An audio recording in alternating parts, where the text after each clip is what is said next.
India reported more than 1.16 million cybersecurity cases in the year 2020.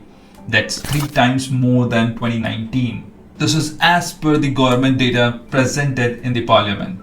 It is an alarming situation, isn't it? Hello everyone, my name is Rajneesh Gupta, cybersecurity author and practitioner.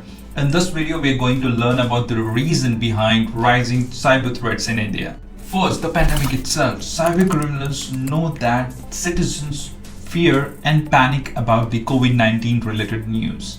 And hence, we have seen huge number of phishing attacks, including emails and texts, launched by cyber criminals to steal sensitive data and money as well.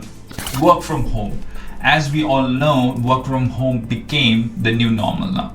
Organizations have got very limited control over the employee workstations and end up getting compromised by the security threats.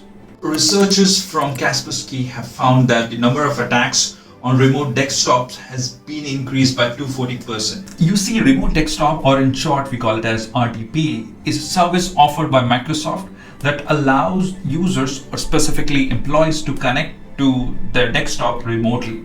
Now, because of work from home, organizations have allowed RDPs to be accessed from the internet. And that's create a security risk. Now you see there are several solutions for organizations for remote access.